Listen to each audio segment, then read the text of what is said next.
Many thanks for making a date on the marketplace today with me. Now, government will soon sign a $1.5 million agribusiness deal with the International Finance Corporation (IFC) of the World Bank Group. This was revealed at a media engagement with the Vice President of IFC for the Middle East and Africa, Sergio Pimenta, as part of a visit to the country. According to him, the Invest Ghana Agribusiness Conventional Advisory Project will see investments and advisory services from the IFC to improve the country's agricultural value chain. He's currently in the country to meet with various institutions and IFC partners to discuss plans on growing the economy and creating more jobs. When you look at the economic landscape of Ghana, agriculture plays a significant role. As a middle-income country, you still have a very large part of the population that is involved in the agricultural value chain. As farmers, but not just as farmers, also throughout the value chain in terms of logistics, transport, transformation, and so on food. So it's a very important source of employment in the country. Second, it's also a very important source of economic activity and added value. And Ghana has a potential, is one of the agricultural countries that have a very strong potential. So it is a very important sector. Now, the agricultural sector is always subject to a certain number of fluctuations. Some of them are weather related, some of them commodity price related. So it is a sector that faces always a certain number of cycles. What it is important is to look at the future of the sector. And you said it. How can we, from where we are, how can we get things better? And there you need to address some of what are the points that the agricultural sector needs. One of them is access to finance. Okay, and some of the activities of IFC, we've been working with financial institutions in particular to help improve access to financing for SMEs, and a lot of them are SMEs in the agricultural sector. So opening up stronger access to finance for the agricultural sector, I think, is something that is going to be very important. Now, the National Food and Buffer Stock Company Limited has received a check for 50 million Ghana cedis from the ADB Bank for grain purchases from farmers, mainly under the Planting for Food and Jobs initiative. Managing Director of ADB Bank, Dr. John Kofi Mensah, says the presentation is part of efforts by the bank to strengthen the agri sector. The 50 million cedi check was presented by ADB Bank to the National Food and Buffer Stock Company, which was an increase from last year's amount of 20 million cedis. The amount will assist the company purchase grains from farmers, mainly under the Planting for Food and Jobs initiative. According to the Managing Director of ADB, they are hopeful the contribution will help address some of the challenges in the agri sector. We have accelerated our inputs in terms of finance into agriculture. We have moved it up, and we believe that we have to encourage the farmers to produce more. We also have to encourage, because once the productivity is moving up, our portfolio will also be doing well. We have to reduce post-harvest losses. We have to guarantee prices to farmers. And ADB will also develop, the balance sheet will grow better, the whole nation will grow, employment will be on the ascendancy, because now we are talking about value chain financing, agri-value chain financing. CEO of the National Food and Buffer Stock Company, Hanan Abdul Wahab, explained to Joy Business the funds received will be used to acquire grains for the free SHS program and other government institutions. From 2017 till date, there is an increase in production under the Planting for Food and Jobs, and more farmers are on board of the program, and we are also expecting increase in production. So the 50 million Ghana cedis is actually going to be used to purchase excess grains from farmers through our licenses, registered licenses buying companies. But we are actually looking out to mobilize what we think it can sustain government program like the Free Senior High School program, where we are looking at least about 500,000 bags of maize, to sustain the program now that we are having third years coming on board. The 50 million Ghana cedis is the first tranche of a total of 200 million Ghana cedis the bank intends to support the National Food and Buffer Stock Company with. For Joy Business, Sheila Tamaklo reporting. Let's all stay within agriculture. A university graduate, Vosbeth Azuma, is urging the unemployed youth to venture into small ruminant rearing, as government seems to have given the sector a boost, having launched the Rearing for Food and Jobs program some weeks ago. Fred Duho has been speaking with Vosbeth on the prospects of grass cutter rearing and has come through with this report. And has projected that 40,500 small ruminants, 38,000 pigs, 258,000 cockerels and 660,000 guinea fowls will be distributed to livestock farmers over a 5-year period.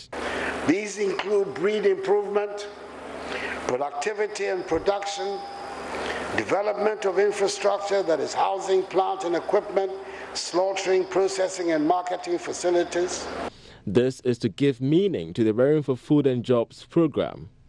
This means that consumers may enjoy their delicacy on a consistent basis, irrespective of the weather pattern. To help in making this possible at all times, Vosbeth Azuma is calling on government to also place emphasis on grass cutter rearing under the new intervention. Vosbeth Azuma, a university graduate, reveals the venture is much profitable than other livestock rearing. This is an aspect that the government is not actually paying attention to. Other private entities are not paying attention to. Government, yes, of course, is rolling out the planting for rearing for food and job. And I'm yet to hear about government considering grass cutter as a viable venture whereby it can be included in this business. So what I would like to tell government is that yes, of course, the grass cutter is also a delicacy for many Ghanaians, and it's also a special dish, and people love that. It's quite expensive meat. So if the government really wants to also diversify or look at other aspects of livestock, of course, the grass cutter business or the grass cutter animal is one viable business that must be looked at without shutting the door on it. So, of course, we cannot continue to rely on the forest or in the bush to hunt these animals. We need to breed them, and this is the only way.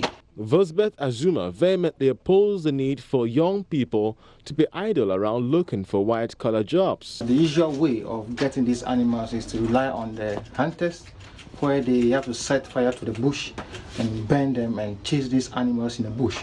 But ideally, this is not the best way to approach hunting these animals. One, it has adverse effect on the ecosystem.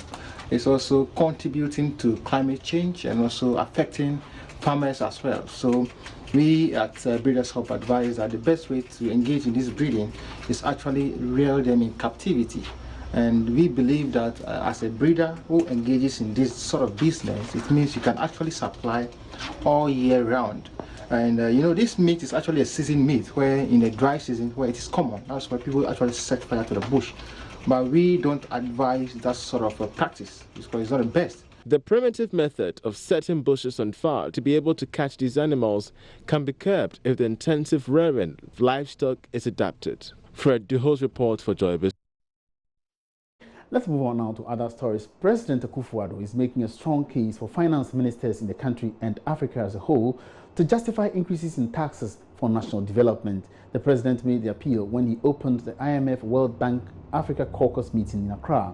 According to him, it is time to let taxpayers understand that there is a more sustainable way to developing the economies rather than aid.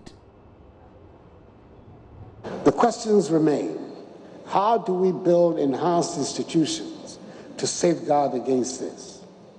How do we strengthen the capacities in our geological surveys so we know exactly what resources we have and how much? How are we going to build the legal departments and governments that ensure African countries get their due in contracts that they might sign? And how do we strengthen our tax authorities to counter tax avoidance practices such as base erosion and profit shifting by multinationals? How do we entrench the rule of law? The plethora of unbalanced contracts with their pernicious effects has to cease if we are to realize our vision. Whilst we strive to do more to increase domestic revenue mobilization and leverage on technology to strengthen the performance of our revenue institutions, we must also take cognizance of how the revenue is spent and accounted for. Transparent budget and expenditure management systems that allocate resources wisely to agreed national priorities and that effectively monitor their implementation are therefore of the utmost importance. The president also stated that African finance ministers should form strong alliances to help defend the interests of the region. AFCTA is a truly consequential constitutional continental institution. It is potentially a game changer with regard to moving Africa to a situation beyond aid.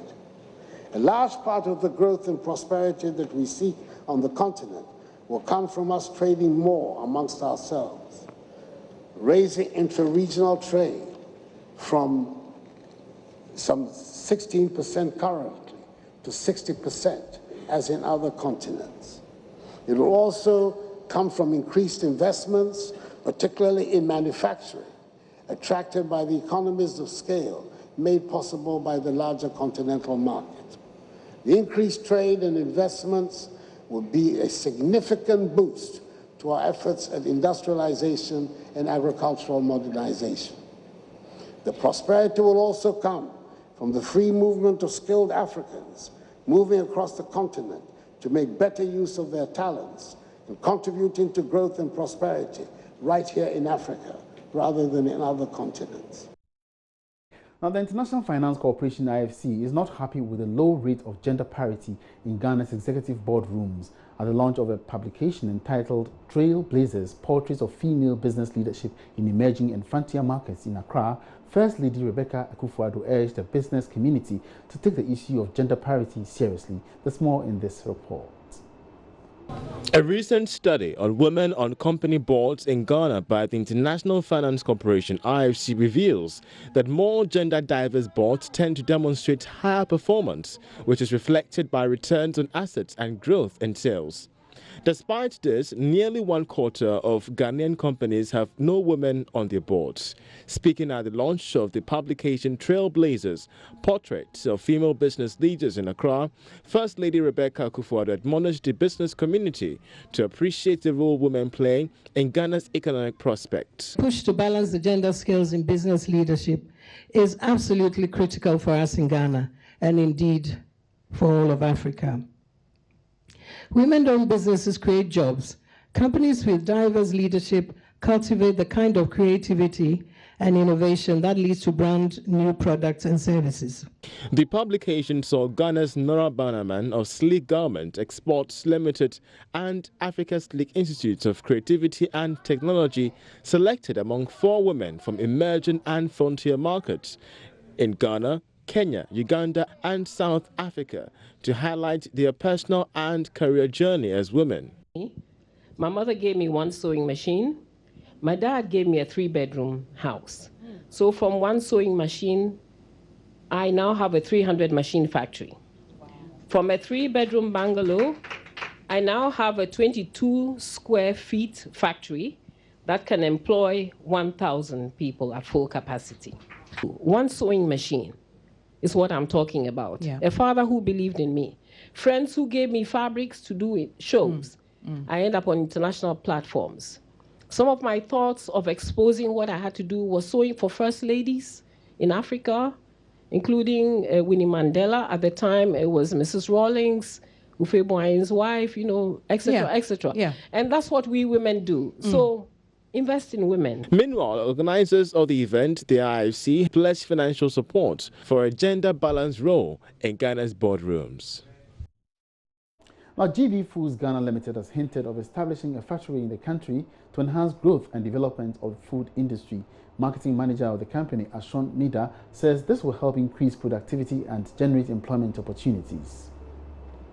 To increase production in made-in-Ghana goods, producers of GB Foods Ghana are looking forward to expand its processing factory in Ghana. The company says the move will go a long way to create employment and promote the patronage of made-in-Ghana goods. Marketing manager Anshan Mida said this at the launch of the new brand, the GB Food Geno Tablet in Accra. Our objective is to put up a manufacturing plant in Ghana and manufacture it in Ghana. And you will see it very soon, like you have seen it in tomato, that we are now, all our tomato products are manufactured in Ghana, not outside Ghana. But since we are starting, you need to start somewhere. We are starting by importing because we have the best expertise. As you know, GB Foods is one of the biggest player of taste enhancers, or we would say seasonings, in the world. And that's why that expertise, we want to build upon that expertise and later transfer that technological transfer to Ghana and manufacture in Ghana. He noted that the factory will be sourcing raw materials including pepper and tomatoes from Ghana to promote local content delivery. Alberto Bisius report for Joy Business. Now, 9 months ago, militant Dudu Foley decided to break out of her shyness to start a business. She was not going to start anything extraordinary. She just sells Kele Willy. But it is how she decided to market the spiced fried ripe plantain that has drawn attention to her business, Kele Willy Express. She's a feature on a repeat of the Joy Business Farm.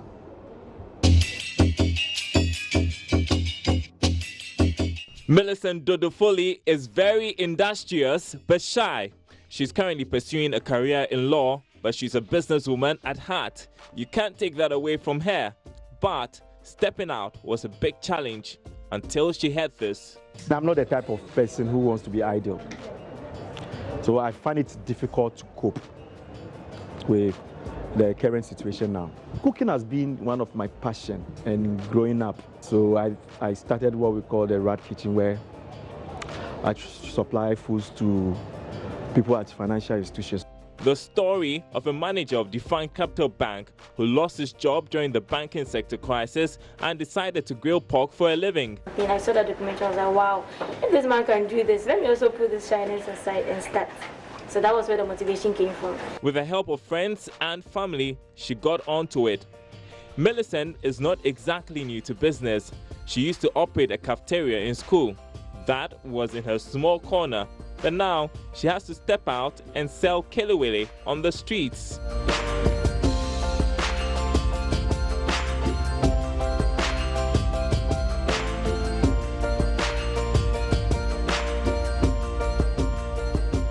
Well, Ghanaians love our Kele Willy, the spiced fried ripe plantain, and there are countless Kele Willy joints in town. Millicent had to think of how to differentiate her product. I needed to add some touch and a twist to it, so I thought of it and I was like, see, right now in Ghana, everything is branding and packaging and how well you market yourself. So I decided to discuss with a friend of mine, a graphic designer. So I told him about how I wanted it packaged and all that. We discussed it and we made it happen. So I told him that we need to brand it. We are taking it to the car. Now, this is Kele Willy. It needs to be eaten hot.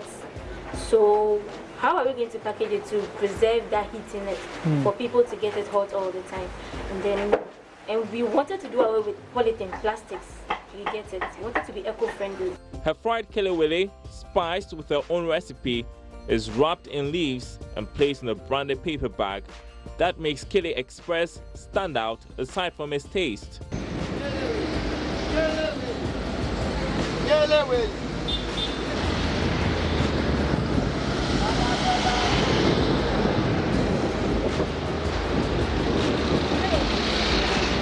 In 9 months, Millicent has been able to establish 5 sale points and can sell over 1,000 packs in a day.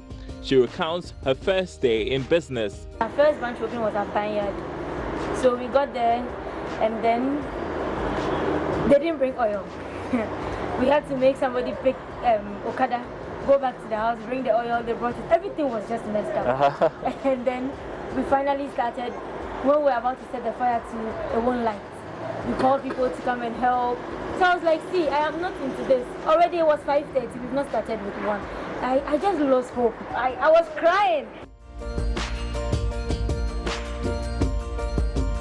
Today, Millicent can afford to laugh over it. Thanks to her business, she's been able to create jobs for at least 40 people. Seeing that plantain can be seasonal, how does she manage when there is a shortage? You know, initially we wake up at 4, go to the market, get the plantain. So you can go there, the cars have not arrived.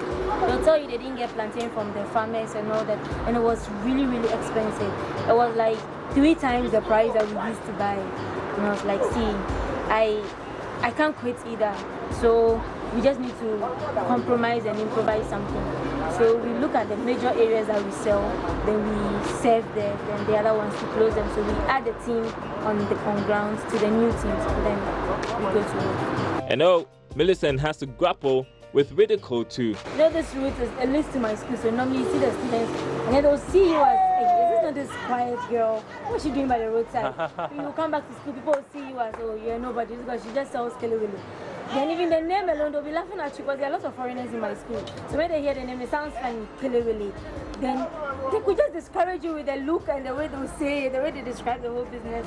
And I was like, see, I know what I want, and I know where I'm heading towards, so I won't make it disturb me at all. So I just had to overcome the shyness. You know, something you can come to the roadside where you're frying, people will be passing funny comments, silly comments, something will encourage you. So I was just dealing with encouragements, and I had to move on with encouragements. So at that time that you look back and you're very happy you did this?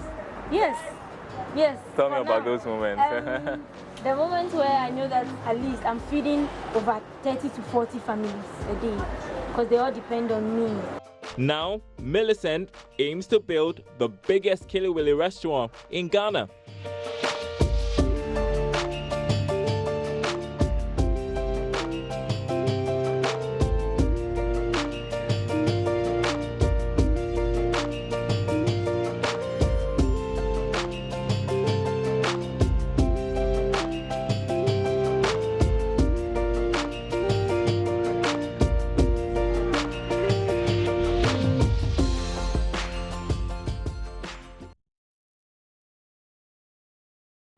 So you catch the Joy Business Van again next Wednesday on Business Live, with a repeat on Thursdays on the Marketplace. And this is how we end the show this afternoon. Many thanks for watching. My name is Emmanuel Boaji. We have a good afternoon.